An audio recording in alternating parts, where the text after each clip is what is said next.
Robin is one of the most famous comic book characters of all time. And ladies and gentlemen, as I'm sure you know, there have been a butt ton of Robin. But which Robin is the best? And not so much the best Robin as Robin, but who's the best Robin after being Robin? That's what we're going to dive into today. All right, ladies and gentlemen, we're looking into 5 Robins, okay? These are the Robins who wore the mantle in the base Prime Earth DC continuity. We're going to list these Robins from worst to best, but entirely based on what they went to do after they became Robin. Without further ado, ladies and gentlemen, let's dive right in.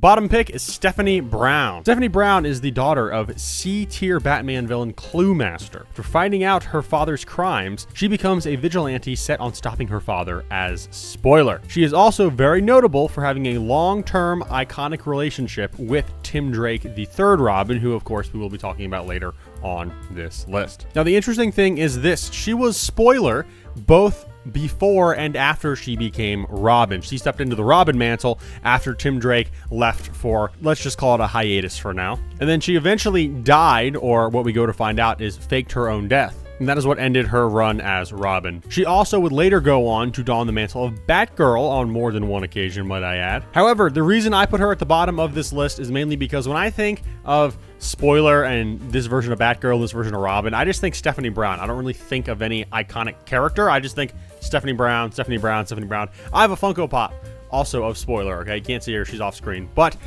when I look at her and I think of it, I just think that's Stephanie Brown. And then like, oh wait, Spoiler. Yeah, okay, same thing. But yeah, I mean, she never really does enough, in my opinion, with each of the mantles where I just associate you are this versus that. Spoiler's not a super popular Batman character, so I don't think of her as Spoiler, I don't think of her as Robin, I don't think of her as Batgirl. Stephanie Brown just kind of wears a lot of hats. So for that reason, I guess it's sort of an identity crisis. She's going to be on the bottom of this list. And I'm also going to say this too. The next 2 Robins also have some form of an identity crisis, which is also why they're lower down on this list here. Which, by the way, brings me to the next Robin on this list, being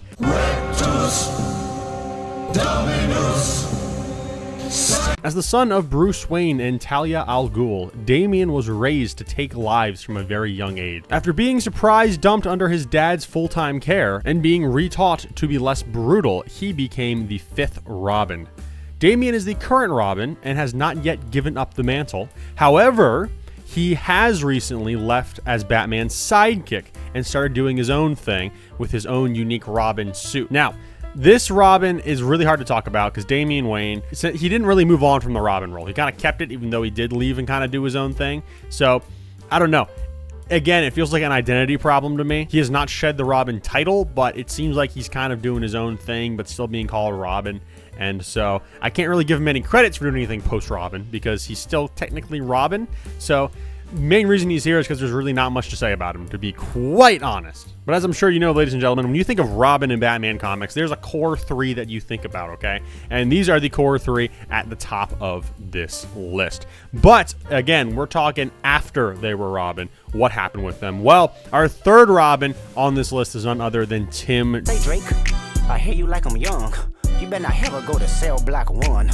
Tim was a young lad with a genius intellect. He found out that Bruce Wayne was Batman and Dick Grayson was Robin. He eventually donned the Robin mantle himself and is also the 2nd most well-known Robin, behind Dick Grayson, of course. Now, Tim's post-Robin history is quite messy, okay? And let me explain why. For one, he's never really seemed to divorce himself from his Robin identity, even in the mantles he would go and take up later on. For example, he is most well-known after being Robin as Red Robin. Yum. As I'm sure you can tell just by that name, Red Robin, I mean, come on, guys, come on. Now, I think he was most iconically known as his role as Red Robin in the New 52 Teen Titans series. He had a unique outfit, unique design. He had these really cool wings that were very unique to him, so that was really nice. That made him stand out a little bit, even if his name was a little generic. However, sometime after that, they decide, hey, you know what? Tim Drake's going to go back to a practically identical looking costume to a Robin costume, but we're still going to call him Red Robin. So I don't know what the heck that's about. He would eventually go on to join the Rebirth Young Justice, in which he fights an alternate version of himself who goes by the name Drake. Because Tim Drake, right?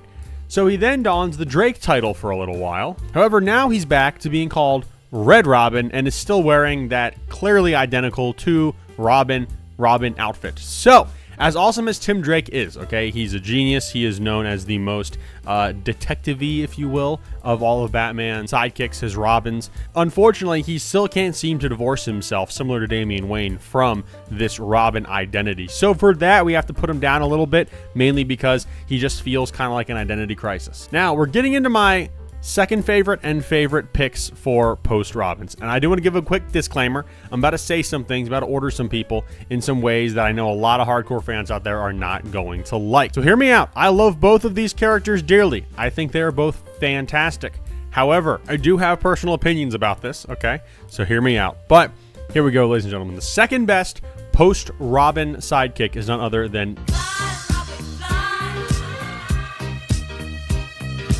You know the story. After Dick's parents died in a trapeze incident, Richard Grayson was adopted by a sympathetic Bruce Wayne. After finding out that Bruce Wayne was Batman, he takes him in as his sidekick, Robin.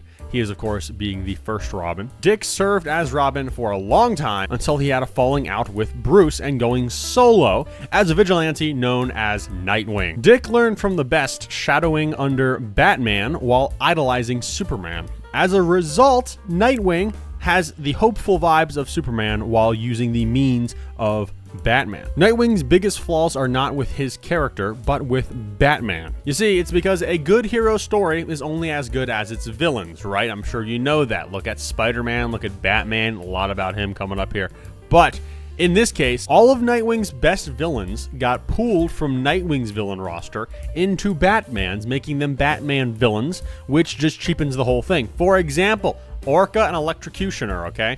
Those were originally hardcore Nightwing villains until the Batman writers were like, oh no, Batman has to have the best villain, so they just kind of pulled them in, so he's kind of getting the short end of the stick there. Other than that, though, Dick Grayson, Nightwing, fantastic character. I mean, Nightwing, very different from Robin. They look very different. I also think it's good how they establish that Dick Grayson is very, very different. He doesn't feel as drawn to the Robin identity, although he still finds that brotherhood with the other Robins. It's nice seeing him leave the nest, or the cave in this sense, and go and be his own thing without being held back by this Robin title, which I think is really, really nice. So we see that very, very well here. But there's another Robin who is far more divorced from the Robin ideas, and he has gone off to do his own thing as well. And ladies and gentlemen, that is my number one pick for my favorite post-Robin Batman sidekick. And ladies and gentlemen, that's going to be Rockin' Robin. Rockin' Robin.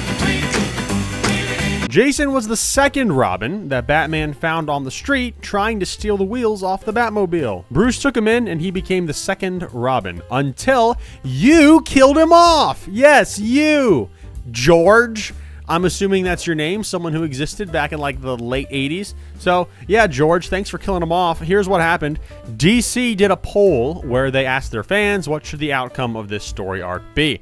There was an overwhelming majority of people who voted it should end with Jason Todd unfortunately biting the dust, ending Robin, basically. And yeah, it could be because people hated Robin. It could be because people hated Jason Todd specifically, or it could be because fans didn't know that DC would actually do it, and they did. So, moral of the story though, Joker beat him up and blew him up. One convoluted and heavily retconned story later, Jason was back as the Red Hood, and he was a bad guy, by the way. So after more retcons, he was a good guy again, right? Now, before Jason Todd became the Red Hood was something of an urban legend.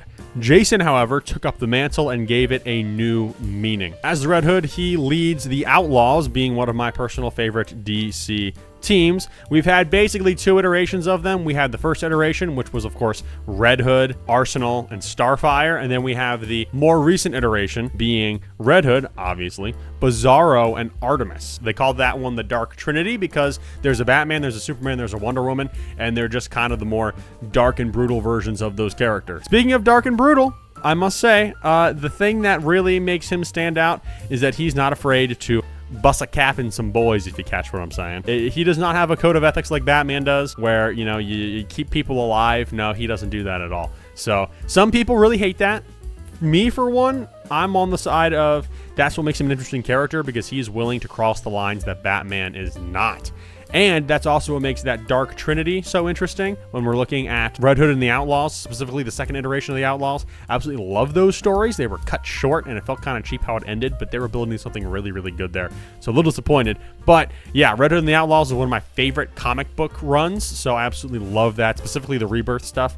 Love the Rebirth stuff. Really, really good. But ladies and gentlemen, that plain and simple is my ranking of all of the Robins post-Robin, okay? Hopefully you guys enjoyed that. I know I probably ruffled some feathers, pun intended, with my order of things because everyone loves Dick Grayson so much, and I get it. I love Dick Grayson. He's fantastic. But I'm a Jason Todd guy. Come on, guys. You should know me well enough by now. But if you have not already, hey, hit that subscribe button. Plenty more videos like this. Some comic book related stuff, movies, TV, all kinds of things like that. Hit that subscribe button for more content like this. Hit the like button if you like the video, or if you're a big Dick Grayson stan, hit the dislike button. I won't blame you. I totally understand. Or if you have anything that maybe I should have mentioned or I didn't mention, I have not read all of Batman and all of his sidekicks' publication history, obviously. There's a good chance I'm missing something that may have come up that is worth talking about. If I did, feel free to drop that in the comments as well. Love to hear what you think there. But in the meantime, I am K-Swope, and I will see you guys in the next one.